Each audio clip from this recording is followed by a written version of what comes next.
Now I'm there. Now y'all should be able to see me. Let me know if you can see me on YouTube and Facebook. Okay. Um, hey Sean. Hi Cheryl. Hey Brandy. Okay. So, and thank you for a happy birthday. I appreciate it. I'm doing a quick live before I go out for dinner. So I'm very excited to get some food in my belly because I really haven't eaten that much today. I went to therapy. I cried. I got some birthday serenades and I cried. I got some nice loving today and it's all been good. So I feel very blessed. So thank you everybody for the love. Okay, so why are we talking about this? Um, I had an episode this week about finding bliss, and I think it's really important because I feel like healers do not get enough attention for what they do, for the transformation that they bring. Out of all the professions and all the places where there's amazing value brought, I think as healers, we are taught to really sacrifice ourselves. And if you listen to the podcast and if you listen to me talk about these other things, when I talk about healers, yeah, I'm talking about people who do this professionally, but I'm even talking about people who are in professions where we guide people, we support people, we educate people, we hold space for people. So I've talked about people who are beautiful beauty professionals, and you have people in your chairs and you're holding space for them and you're loving on them, to the people who are counselors and people who are clinicians, to people who are fitness and wellness professionals, and you listen to people talk about their deepest fears and their body shame, and you help them through their traumas by helping them take care of themselves. Like, this is amazing, divine work. And for everything that you give out, sometimes it is very hard to receive. It's very hard for you to take the same things that you give to other people and give it to yourself. So I think it's really important so that we continue to have healthy healers. Again, healers in whatever respects, whether or not you are an educator or whether or not you're just the mom of the neighborhood, right? That you're the house that the kids come to, that even your friends come to. This is something that I feel is something that's part of my generational heritage. My grandmother, my maternal grandmother, um, was known for having the house that everybody would come to, that the whole neighborhood would come to, that they felt safe. My mother was a social worker. I am a former therapist, now transformational life coach. My sister, I have multiple sisters. One of my sisters works in childcare, and she's constantly giving and supporting the people around her. My other sister, she works in education as a dance teacher, but her house is, and she's in her young 20s, her house is the home house. It's the house that all of the friends come to, all the friends feel safe in, right? And so I've watched women go through generations in all stages of life, give and give and give. And I've also watched what it looks like when we don't take. And I watched what it looks like when we grow up in settings where we're kind of groomed to neglect ourselves, in this kind of martyrdom. And we got to stop that. We got to stop that. So let's talk about some of the things that makes it hard for us to receive. So the first thing is that I kind of already said it, it's easier for us to give advice than to take it. Let me know if anybody is that friend, if you're that type of person wherever you are, that you are the friend, the sister, the family member that has all the good advice that you can give to other people. But when it comes to starting to give it to yourself, that is something that's very hard for you to do. Let me know if I'm the only one who's ever felt that way. Hey, Natasha. Hello. Happy Wednesday to you. And thank you so much for the birthday wishes again and the wishes for the cruise. Yes, the cruise leaves on Friday. On Friday, I'm going on a Disney cruise, and I'm very excited about this. But yeah, it is so easy for us to want to give support and advice to other people. And here's the thing. Here's the thing about giving advice. Well, there's a couple things about giving advice. Let's see which ones I share. The first thing about giving advice is it is very loving for you to want to help other people. And sometimes if we don't have good boundaries and if we're not balanced and giving to ourselves, it is easy for that to be our form of self-care. Sometimes when I ask women who are working on codependency, what are the things that they like about themselves, they will talk about how they are useful to other people versus what makes them special. So the reason why I am here, the only reason why I'm here, the only reason I have value is because I help people feel better. And even in today's live, I talked about how I feel like it's a generational blessing that I come from healers in many different aspects, through profession or just from the energy that they have in their heart. Even though that's really great, if the only reason that I feel that I'm special is what I can do for other people and what I can give to other people, then I'm going to spend my whole life running myself empty, because instead of learning how to replenish myself, because I'm here just as a tool for others, right? I have no divine purpose. I have no identity. I have no, um, the way that I find access to joy is only by helping other people find joy. So then what do I do when I'm not helping people? This is what makes it really hard for us to see other people who are in pain and not ready for help. When we have family members or friends who just are kind of stuck on not using the advice that you're giving them, and how you can take it very personally, and how you can get really caught up in their drama, because your purpose is to help other people. So if they're not getting better, and if they're stuck, and if they're not making movement, then there's something you're doing wrong. It's hard for you to sleep at night because you really care about them. You're going to go and bend and twist and try to find resources for them. You're going to go and Google stuff for them. You're going to dang near call a therapist or a helper for them. You might even pay for support for them. And again, all of these are naturally, they're good things. But when you don't realize that who you are and what makes you special exists, even when other people aren't taking your advice, excuse me.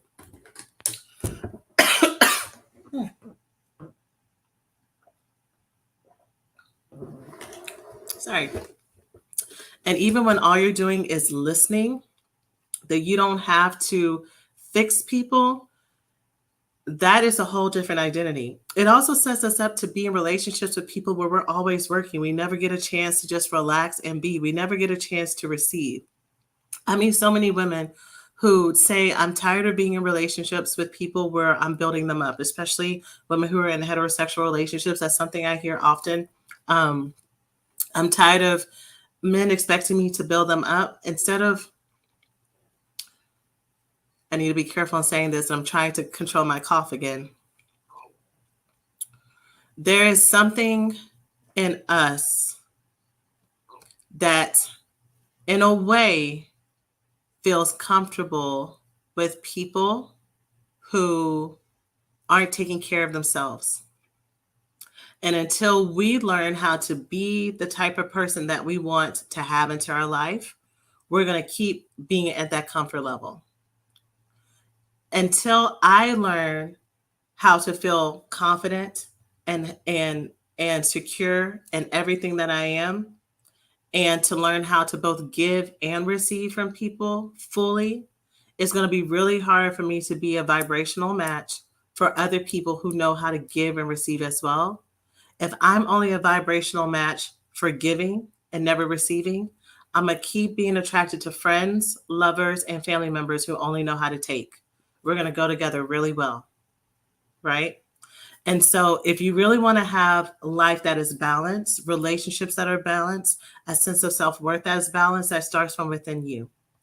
It starts within you finding boundaries for yourself. It starts with you figuring out who you are and what you want outside of helping other people. Does that make sense? Let me know if that makes sense. I know that there's a delay. I saw several of you say that that was you, and I know there's a little bit of delay. Let me know if that makes sense. Clarabelle, thank you so much for the badge. Happy birthday to me.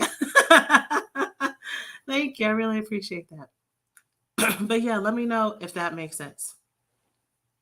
So it's hard for healers to find bliss because it's really easy. What I found for people with healing hearts, you can see when other people are giving too much, and you can see when people are crossing their boundaries, and you're like, girl, take a break. Just relax. Don't worry about them. Worry about you. Take care of you first. And that's what we say to them.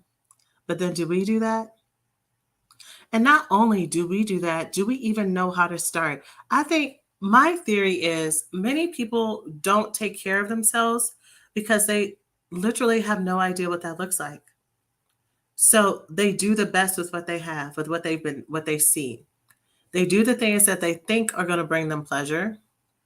They take off a day off of work. They cut off all the lights and they cuddle up in bed, and then they work on resting. And then they wonder why they're still tired at the end of it, right? They wonder why they don't. Maybe it felt good to step away from whatever that hustle and bustle was, but do they actually feel rejuvenated? Do they actually feel refreshed? Right? Can anybody relate to that? I saw one of the things that I also really try to help my clients with is the difference between resting and numbing out. There's a difference, and sometimes the activities that you do between both of them can be similar, right? The example I use all the time is binging Netflix. A lot of us are so tired and so weary that all we want to do is get up in our blankets and binge on the latest show. And then that is going to be what helps us feel better. But there's not enough shows where you feel caught up on actually feeling happier, feeling joyful, feeling ready, right? That's how you know when you feel refreshed. A better way of saying refreshed is ready. Do you have activities that at the end of them, you feel ready, you feel energized, you feel optimistic and hopeful, you feel a little bit more grounded? Do you have those things? And I think a lot of us don't really know what those are. And I wonder if it's because we can feel strapped for time. We haven't really had models of other people who do that outside of, let me go and watch a TV show. Let me go to a concert, which is a great thing. Let me go and do and do and do. But it's hard for us to actually be within ourselves. Yeah. Someone say, yeah, totally me. Right. So it is really important for us that whatever advice we give to other people, kind of practice trying to take it within yourself. So if I had a friend who was feeling either burnt out, that was feeling unhappy, that was feeling unsatisfied, that was struggling with um, whatever area you may be struggling in your life that is affecting your bliss, what would I tell them? And also, how can I start to practice that for myself? Right? And are there any barriers? One of the reasons I do coaching programs, y'all, is because the things that we talk about, the things that I talk about and other people talk about, it seems like common sense. So people are like, simple. I'll go and I will make a list of all the things for me to do, and then I will go and do it. And one of the first things that I teach my students when they come into the program is something called the 3Ds. And these are the three things that get in the way of whenever we're about to make change. They are distractions, cognitive dissonance, and I want to say defensiveness is the other one, but I'll do distractions for today. Anytime we are about to sit down to make change, all of the sudden we get distracted. And sometimes the distraction looks like that energy of procrastination. Sometimes by us taking this step, we feel this burst of energy and we're like, oh, I'm about to change my life. So instead of us doing the things that we were about to do, we're like, got it. That works. Now I'm going to go and fix this relationship. Now I'm going to go and get a new job. Now I'm going to go and restart my career. Now I'm going to go and organize my house. And we will do all these distractions, which are good things, right? Thanks for the heart, Cheryl. I'm happy to hear that this is connecting to y'all. We'll go and do all these good things instead of what we were actually going to do. And why is the reason we do that? The reason we do that is not because we like to be stuck, and we don't realize that that's what we're doing until the same problems that brought us to this place resurface. And now we have whatever project we were working on, plus all of the emotional stuff that we said we were going to work on, the list that we said we were going to make. This happens not because we want to be stuck in misery, but we don't realize that this stuff isn't logical.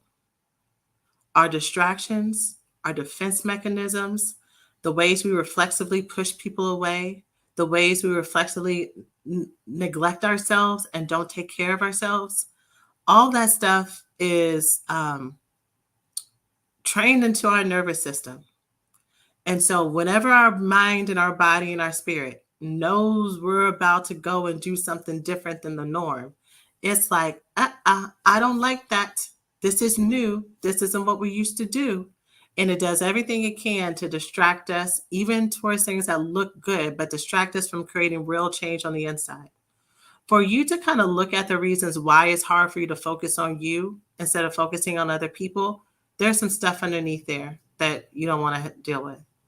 For you to look at your what you actually want so that you can actually start saying no to everybody and not just the person that you have in your mind, but all the people who may have been taking advantage of you and all the people on your list and all the people who maybe aren't showing up the way that you want. For you to actually have to confront that and look at that, your mind don't want you to do that, no matter how horrible the relationships are, because it's going to rock the boat. Right now, no matter how toxic or back and forth or whatever, it's familiar. You know how to deal with the insanity. You may not like that it's insane, but you know how to deal with it, right? So, again, the reason why I do these programs is because once women are done trying to do it on their own and feeling that stuckness and realizing that they need some extra support. And on top of that, I switched from therapy to coaching because I realized that not only is about talking about like all the emotions that come to this, but you need practical action. So I need to learn how to get to that deeper place of what is going on. Why am I feeling this way? Because I thought I knew, but maybe I don't. So not only do I need to get that, but once I get it, that's not enough. Like once we know better or once we know what's going on, that doesn't reteach us the skills to do something different. So we need to understand why. So when that stuff pops up again later on, we can spot it, right? Um, but then also we need to learn, what do I do now? Because stopping is not enough. All of our self-sabotage, all of our codependency, all of the ways that we have learned how to neglect ourselves, it's there for a reason. It's there for some sort of protection, right? We learn to do that for a reason. It's easier for me to neglect myself versus get my hopes up. It's easy for me to focus on taking care of other people instead of taking care of myself, because sometimes people don't show up for me. Sometimes it's a whole lot of work. Sometimes the more I take care of myself, the more lonelier I feel. Hello. The more I focus on me, the more I get in touch with these deep, dark feelings that I really don't have time and don't want to look at. Right. So, so there has to be a both and. When I was working through love addiction, and I was only in 12-step meetings and only in therapy, I loved my therapist. Y'all have heard me talk about Tom. Me and Tom, I love Tom to death. I loved him. And I loved the 12-step programs.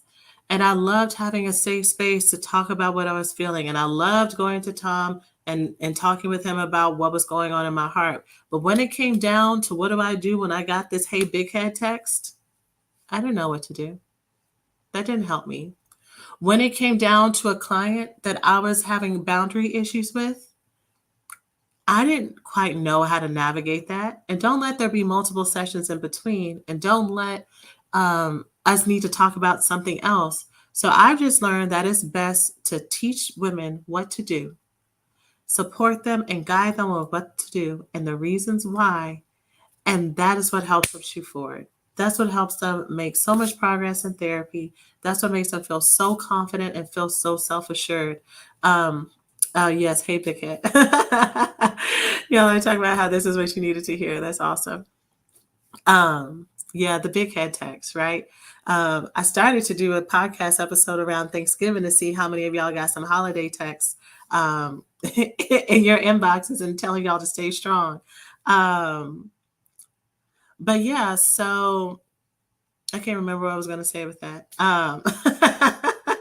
But yeah,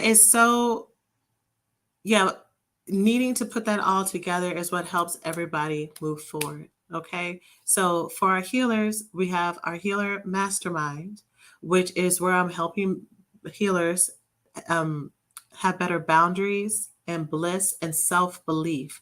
I've talked a lot about self-belief the last couple of podcast episodes, and also I want to say this past week's YouTube live, but really learning how to look at ourselves and take the same self-love that we tell our other clients to take we have the same traumas that we have to work through just like them.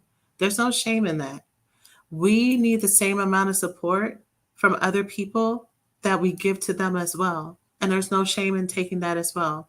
So we're going to spend 12 weeks looking at all this stuff and looking at how do we learn how to take our own advice, improve our boundaries and all of this in all these areas. And not only with clients, but we're going to look at how do we have boundaries with our family life.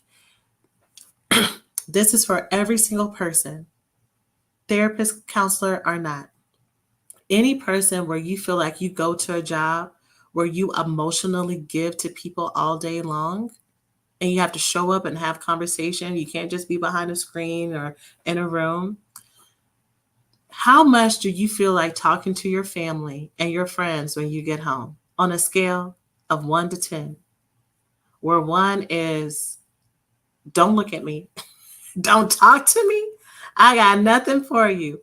And 10 is, oh, come here and sit on my lap. I can't wait to be in your energy. This I am going to pause for numbers because I see some people here. I don't know how many people here are working like healing professions.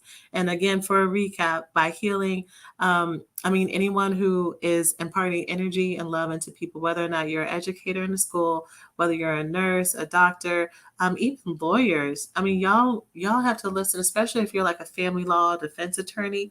You have to listen to people's stuff all day. People who work in healing professions like me, all of that. Okay, so we got some numbers. We got 4. We got 2.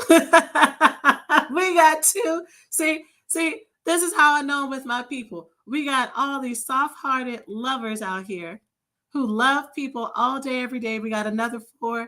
We got people who love people all day, but when it comes time to loving on your people, you're like, you lucky I don't push you out my way right now. It is my time, right? So we have to look at how do I save some space for myself when I'm giving to people all day long, right? How do I save space not only for myself, but for them as well? Because what we don't want is to create the same systems that we set out to help other people heal, right? I think, especially if you're here at this page, you are here not only for yourself, but you want to create a system of healthy relationships in your life and the people around you. You want to have a system and a network of healthy friendships. You want to build either your own chosen family, rebuild the current family you have.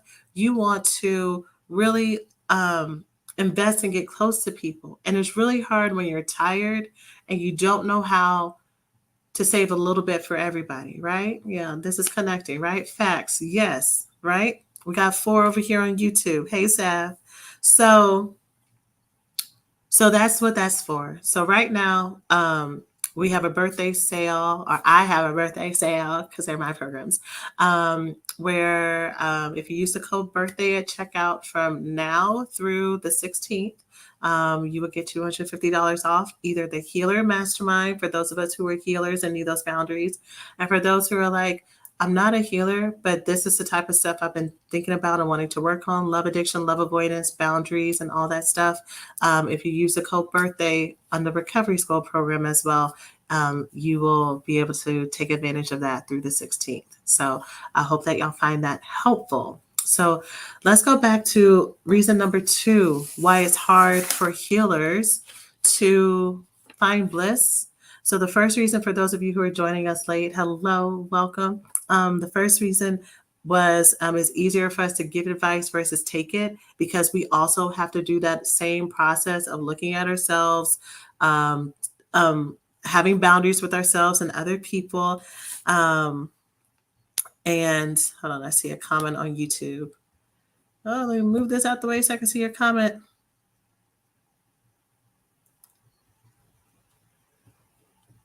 Okay, I'm gonna come back to that comment.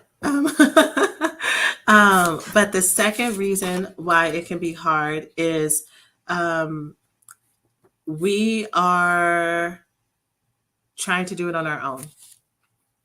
I have found that those of us who are really good at like wisdom and helping people, and it comes really easy to us, right? Like we're just maybe we're naturally intuitive. Maybe we are the type of people who really you know, we can kind of read situations well, or maybe we have training, or a little bit of both. When people ask us for advice, it's so simple for us. And so when it comes to us taking care of ourselves, because we can see it and because we can understand it and we know what to give other people, sometimes it is really hard for us to think that maybe outside support will help us. So, healers, ironically, even though we promote healing and telling people to go and get help and reaching out and opening up, and you can't do it on your own, and this is all the stuff that we say, we all got the same script that we tell other people. Um, Even though we say that to them, when it comes to us looking out for help, we are so quick to, first of all, it's not even an option many times. Second of all, we will spend time trying to therapize ourselves and go in our journal, which is a great tool, by the way. I'm not knocking journaling. We'll go into our journal and we'll like write it out. We'll get our crystals if we're into that. We'll get our prayer journals if we're into that. We will talk to our, well, will we even talk to our pastors? Healers want to heal themselves. Healers really, they don't want to take up too much space is what it really is. They want to save the space energetically for the people who really need it. And I need you to know that you really need it. You are just as valuable as every single person in your care to get attention, time, and space. Your problems are just as valuable and just as important as your friends, as your moms, and as your clients. They're not too small. They're not insignificant. They're not things that you should just know how to do. I talked about this in this podcast episode, especially people I think who work in like the relationship and trauma realm, like I do. There can be so much shame when you are having your own relationship issues or your own self esteem issues or your own self doubt because you talk to people about this all day. And so you're like, why can't, if they only knew, or they're never going to know, or whatever, whichever place you go to. But it is really damaging to yourself when, if, if you were able to release the load of under feeling like you have to understand, feeling as if you have to do it all on your own and carry the weight of the world, baby, that's trauma. That's trauma. Feeling like you have to do it all on your own in whatever aspect. If you wanted to call your girlfriend and tell her how you were so mad that they were out of your favorite pickle slices, then that is a worthy phone call. You're not bothering her. She wants to hear it. She loves you. She thinks you're funny. She thinks you're lovely. She wants to know what's going on in your life. She wants to hear that. Okay? She wants to hear how you keep having the same conversation with that coworker so she can hold space with you because she also knows what it's like to be in a co-working space and be going through that type of drama. She wants to hear that. Your therapist wants to hear how that same core negative belief that you were dealing with 2 years ago has popped back up.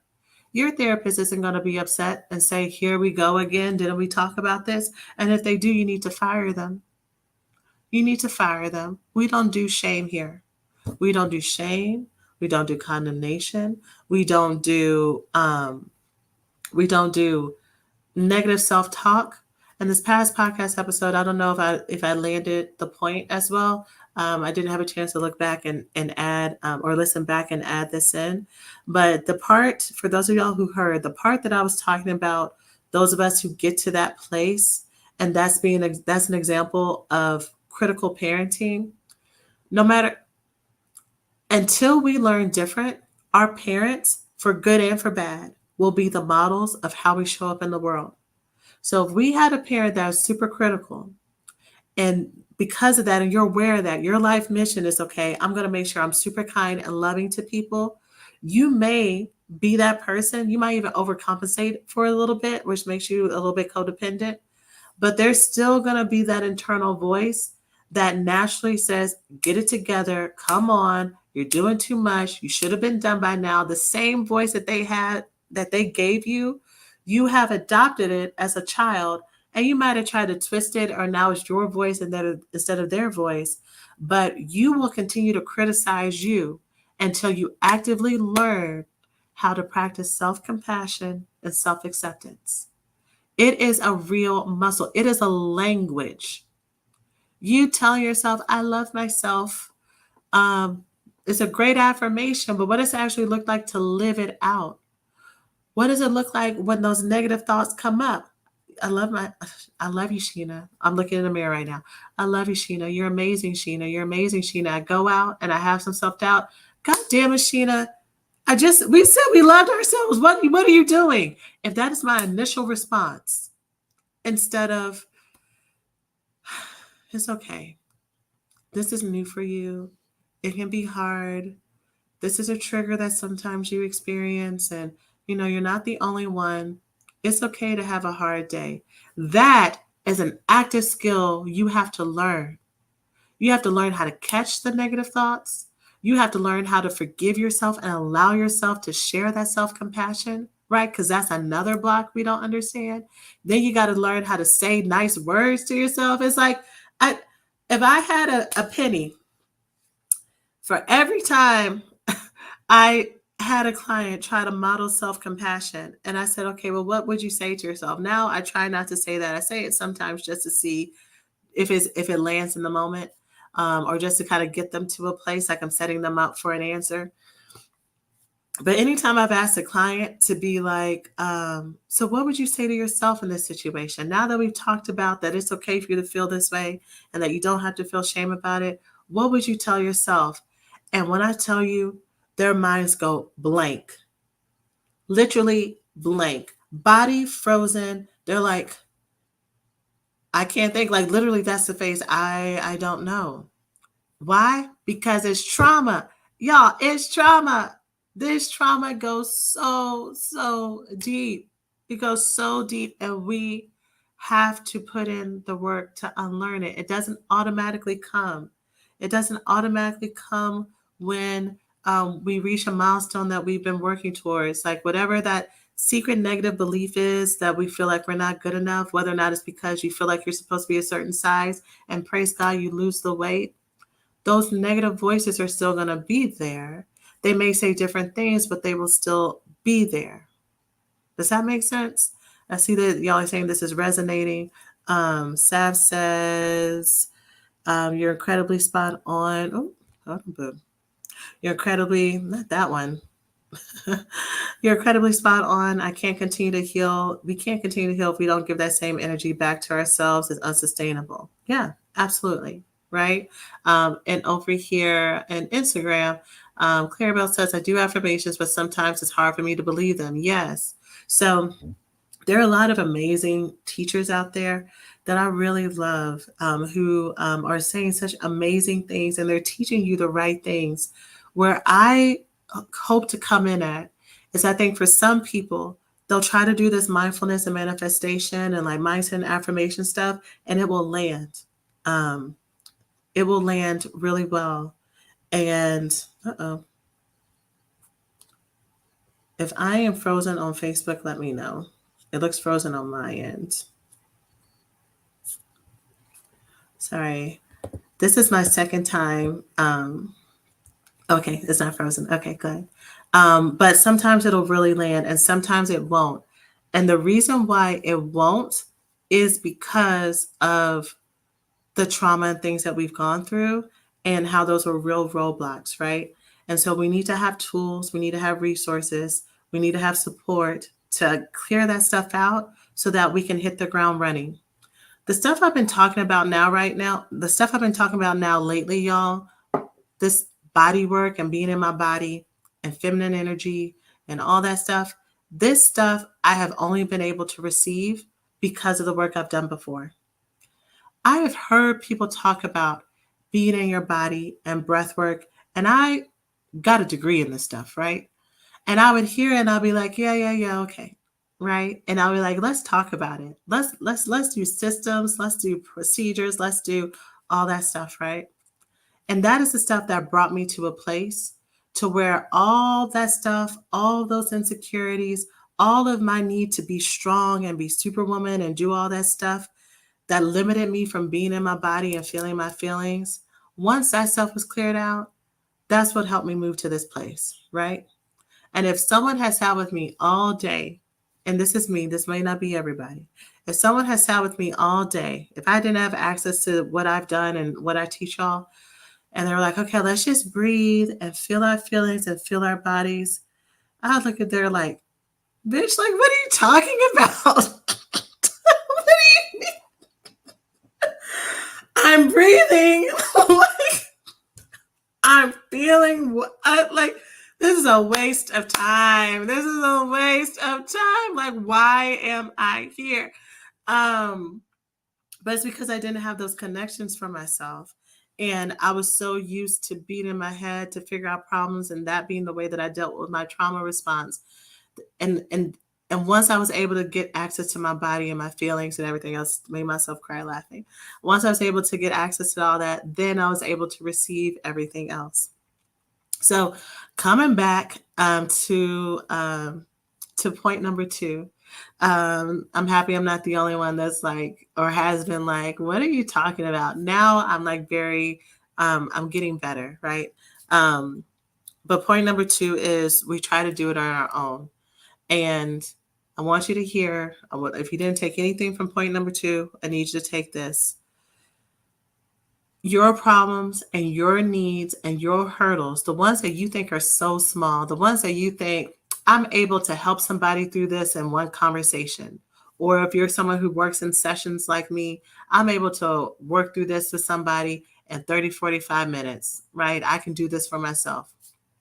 Girl, I want to challenge you to let somebody help you with that, because in the same way your clients or your friends or your family, whoever it is that you're pouring into, your children, and the same way that they can't see the things that you see, it's the same for you. And that's okay. It's okay for that to be true. I know not everybody has that perfectionism wound. I do. Or yeah, I do. That is something that I always have to be aware of. I'm so much better than I used to be, for sure, which is why I'm able to talk about it and give y'all resources and tools and work through it. But I have to, for me, I have to be mindful of any time I'm trying to be the best or perfect or strong or have it all together. And I have to say, okay, I have a choice. I can either do the representative and the mask and the image and the reputation, or I can show up as truly me and truly where I am and truly what I feel. And that's still me. That's still honesty. There's still strength there. Um, and this part is scary. This part is unpredictable. This part is you don't know what people are going to say. And especially if you've been so used to kind of measuring out the parts of you that you allow people to see. One of the things that I think is surprisingly hard is the concept of being your full self, because I think there are varying ranges of it. I think there are some people who are just naturally like very confident, and they speak without a filter, and they're bold, and like they come out with like this energy, and it's either um encouraged, or it is something that they need to like really land into for protection and support.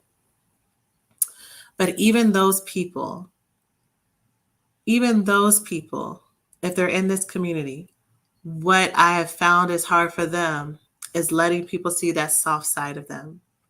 It's very easy to show people the strong, the confident parts of you, but to let people see your insecurities, to let people see your vulnerability, to let safe people, not just anybody, there's wisdom with that, but to let safe people see your soft parts, that can be very hard. So being your full authentic self in all areas is a skill I think most people need to learn how to cultivate.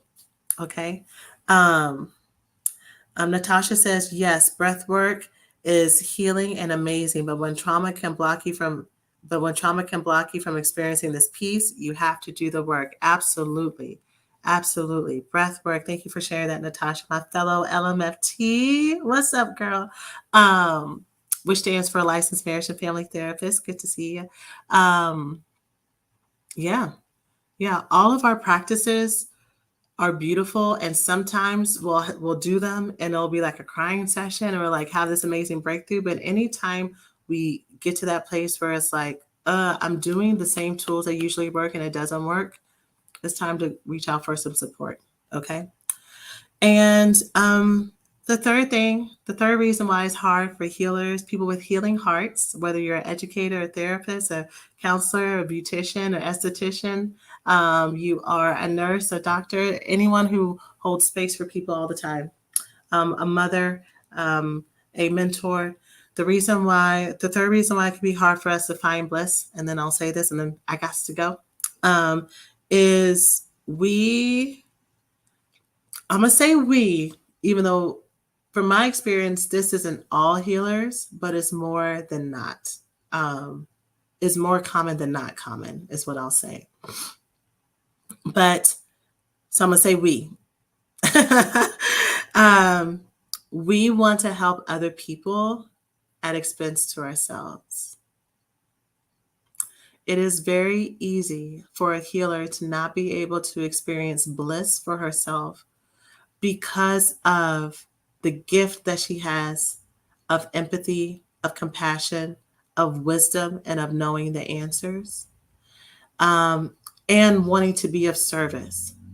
So it's very easy for her to skip her yoga session to pick up her friend from the airport, and then a friend is having a bad day.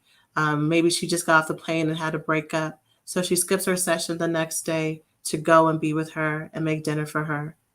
And then the next day, friend is all settled, but then kid has an emergency at school. And so goes and takes care of that. And then the next day, a client really needs to have an emergency session because they got a graduation coming up. And this is me thinking of someone who's not a healer, but even a healer, let's say the graduation or whatever was going on was a trigger. And so they go and do that instead of doing the run that they were going to do that day. They are not doing their meal prep because they need to be available and have enough time for their sessions. They need to, and y'all are like, very true. This is so me. I was just talking about this yesterday. It is so easy for us in a desire to be open and to be available for us to forget to make time and boundaries and to prioritize ourselves.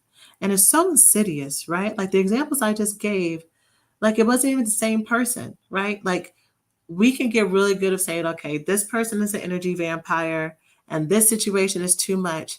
But if we haven't learned the art and the skill of prioritizing ourselves and having boundaries with ourselves, we will find a way to neglect ourselves. We will find a way to forget ourselves because we're not used to being in relationship with ourselves. Spending grounded, consistent time with yourself is also a skill. Why is it a skill? I'm in my body every day, right? Some of y'all are like runners, so you do run every day, which is still an action. If you have spent your life learning to be successful or learning to be safe by going from thing to thing. So I go to school and then I go to college and then I go to grad school for some of us. Then I get my job and then I do this and this and this and this and this. And if I come from a family system where I either have to stay busy or be at the house or take care of other people on top of that, I never learned how to just be with me is pleasurable, is enjoyable, and that is even a thing. So when people talk about spending time with yourself, like what I'm saying right now, you're like, I am. like when people used to say this stuff to me, it was so frustrating. In fact, like this next level that I've recently come to, like a few months ago when I was talking about this in the podcast, I talked about how I was looking at my therapist at the time and I was like, I am feeling my feelings. Like I can tell you what I'm feeling beautifully. I can break down what I'm feeling. So why is it that I need to cry about it? I'm like, if the end goal of me feeling my feelings is to do exactly what I'm doing right now, to come to a place and feeling an acceptance to it, and if I'm doing all the right things to take care of me, I really don't understand how I'm missing it. It's like Greek, and it feels condescending. It feels like people are talking down to you and they're blaming you and they're not giving you your credit for where you're putting in the work, and they're just not getting it, right? And the only thing that I can say is that it is a different language. They are saying something, and you can hear my voice. I had a cough, which is why I wasn't here yesterday, which is why I'm like sneaking this in before I go to dinner. Um, is why you don't understand what they're trying to say and you feel misunderstood by them. You learning how to spend time with yourself and enjoy yourself and be in your body is going to be a new experience for many of us. It's going to be a different level of intimacy. It's going to be like, oh, that's the reason I'm closed off over there, because of this sensation in my body that's connected to this memory. And you don't get to what those memories are until you're connected to your body, and you're not connected in your body until you have time for yourself. And you don't make time for yourself until you start to break these patterns and break these boundaries. And you don't start to break those boundaries until you start to look at yourself, until you start to tell yourself no, until you start to say, for me, I would have the thoughts like, I have so many things to do right now. So I'm going to give myself maybe 10 minutes to do this little meditation, and then I got to go. If I sat down to meditate or breathe or do nothing or be in my body, however somebody told me to, and the clouds didn't part, and I didn't hear a message from heaven and from angels, and I got a big revelation, I'll be like, this is such a waste of time. What am I doing here? What am I doing? And it has to be consistent for you to see that this is actually a thing. Okay. So going back to the main point, it's easy for us to take care of other people instead of ourselves, because one of the reasons is because we get a tangible output from that. It's an instant reward to go and give people money and see the relief on their face, to talk to someone about their problems and see the shoulders come down, to coach somebody through something and get a hug at the end of it, to see a relationship rectified, to see someone, if you're a stylist or you work with people in their body image, to see them wear something that they were so afraid to wear. That is instant reward, instant gratification. The stuff with yourself, that's hard. And it's hard for you to make the same time for yourself every day as a priority. And it's really hard if you are someone who's about scheduling and everything, it's really hard for you to do it without that taskmaster mentality, like I was just saying, without you having to have something tangible to come from it and to see what the point of it is. And even outside of that, to know what to do during that time. What am I actually looking for? Right? So, again, these are all the reasons why I talk about this stuff here. I talk about the podcast, but also why I have the coaching programs to talk about this stuff deeper and to give y'all more tools. So I'm going to tell y'all more about the coaching programs and then go to the questions, and then I'm out for real this time. Okay, so we have our Healer Mastermind is where we're going to help burnt out healing professionals in whatever place, and whatever profession is what I mean to say, have better boundaries, have better self-belief, and have better bliss in your everyday life while you're helping other people heal.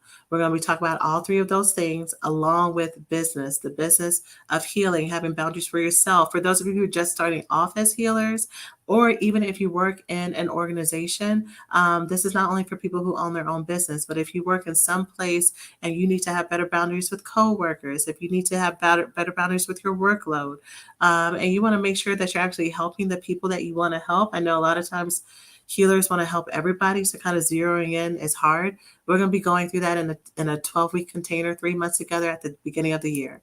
Right now, enrollment is open for you to go ahead and join. And we are doing a birthday sale from now through the end of this week or next week, the 16th. So you can go to blackgirlsheal.org/mastermind to read about the program, see everything. There's a weekly schedule on what we're going to be learning for you to see if it's what you want to learn about and to see everything that comes with it. And you get lifetime access to the program to come back to it. Okay. Birthday is the discount code to put in check-in for the recovery school. The recovery school is the program that I've been teaching for 4 years now.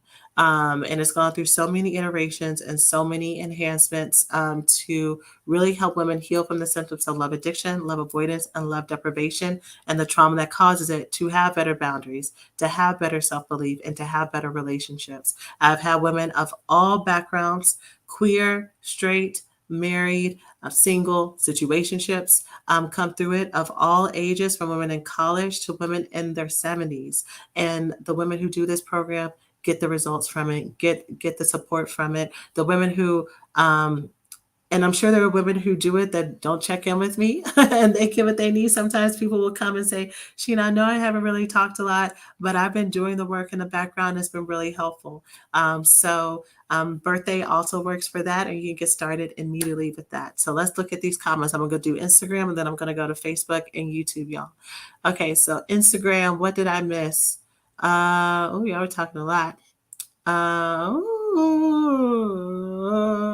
Okay, we got some Lords. We got some Speak on It. Y'all are funny. Okay, Sean said, I just prioritized myself by going on a solo cruise. Awesome. So I would love to hear, and I see there was some comments underneath.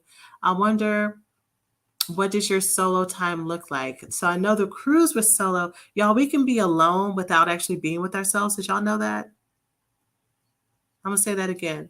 We can be alone without actually being in relationship with ourselves and being in touch with ourselves. What does that look like, Sheena? That looks like thinking about our to-do list, thinking about the next thing that we can do to distract ourselves from whatever we're feeling.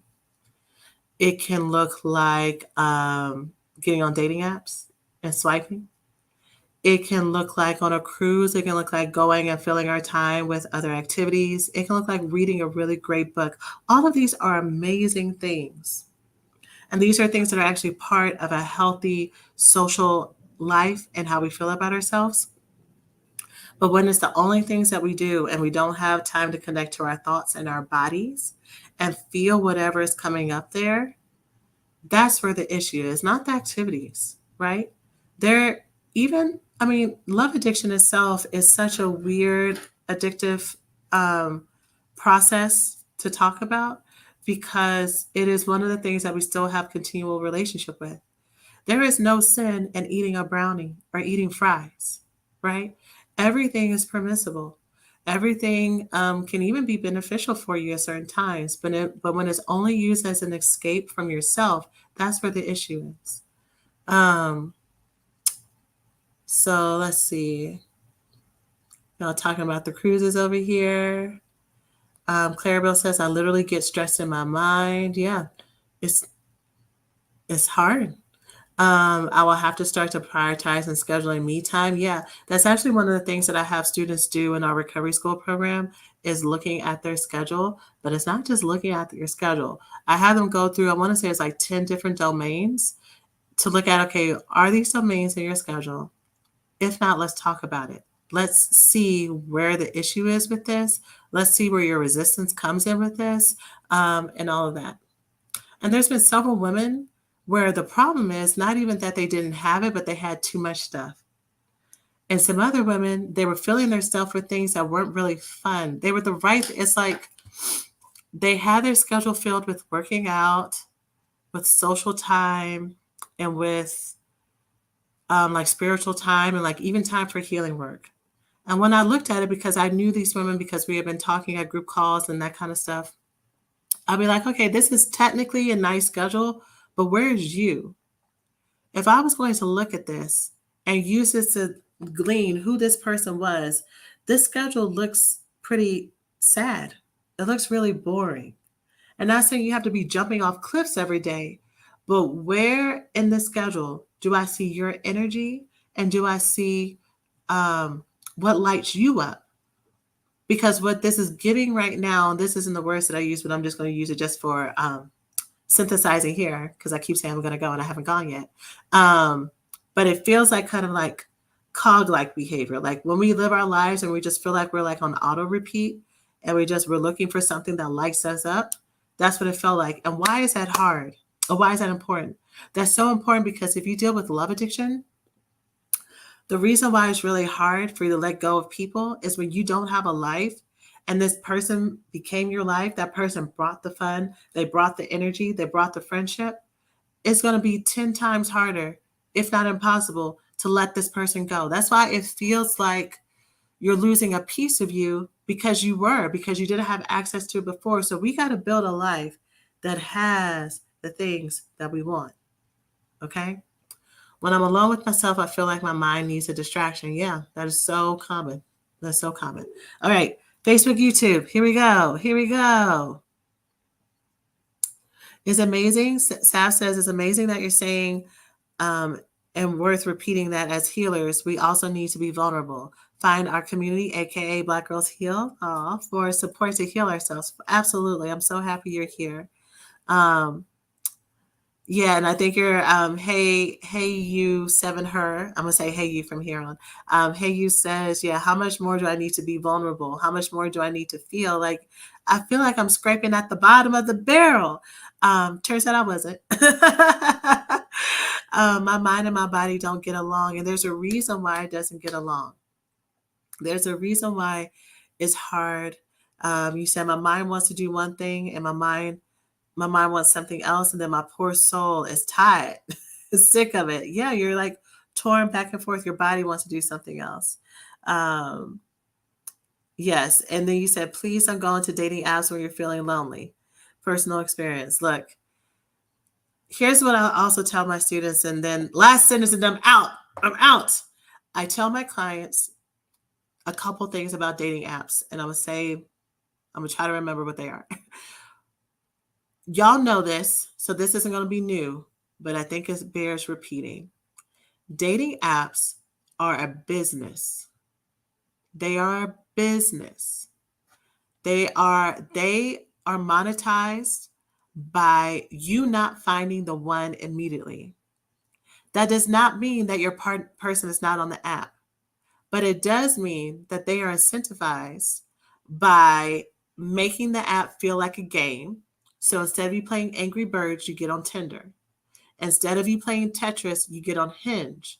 There is that game like atmosphere that's built into the apps, right? So if you find yourself addictively swiping, it's not because you have poor self control necessarily, it's because it's by design, right?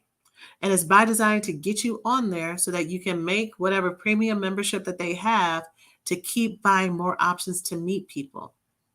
I think Hinge is the most common with this. I have met and seen so many people where at Hinge, they literally, I, one person will get a certain set of people in the city, and the other person, those people don't even exist. Like you will go through all of your matches and all the people available, and then your other person will have men that you never, and then you start to like recycle those people, and then your friend will get a whole set of other people.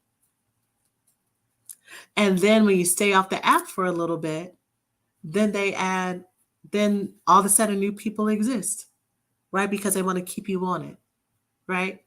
So if you get on dating apps when you're lonely, part of that is because it's a fun game. But the thing that I want to tell y'all too, and to the point that I think this person is referencing, even though they didn't say it, the don't get on dating apps because it's not good for your heart, that kind of thing. Um, I want to say it's also not good for your just energetic karma. Energetic karma, what I mean by that is that the people on the other side of this are also souls like you. There are also people who want to find love. Yes, there are predators. Yes, there are creeps. But there are people who really want to be partnered. And every time you're swiping with someone just for entertainment and you're using them for entertainment, you're putting things out there to where you could be on the receiving end of that as well. Okay? So I want you to get on dating apps when you are ready to actually move forward. And I know many people need to get on and get off for your own mental health reasons because it can be very tiring to like match with people and either meet up or not meet up or have negative dates or maybe not have any new matches and that kind of thing. So do that, but don't string people along because you're looking for something to do on a Friday night. I just don't think that's good. And also, y'all, sorry, I had to cough again.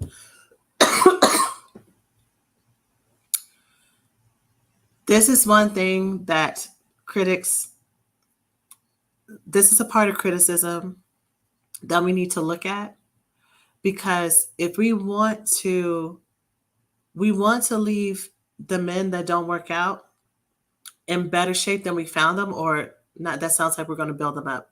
We want to leave them in good shape because if that good man is meant for our sister, we don't want her to have to deal with any of the heartbreak and trauma that we put them through because we were playing games, right? So we're going to own our part. Excuse me. We're going to own our part of the street so that it can set up our good sis to possibly meet the person that she's supposed to be with. Hopefully that makes sense. All right, that cough means it's time for me to go. All right, I love y'all so much. The links are in the bio. You can just go to blackgirlsheal.org for either one of the programs. Go to work with us at the top. And you can read about the recovery school. You can read about the healer mastermind and pick whichever one works for you. And I would love to see you inside. Discount code is birthday through next Friday on the 16th. All right. Y'all take such good care of yourselves. I will see y'all later.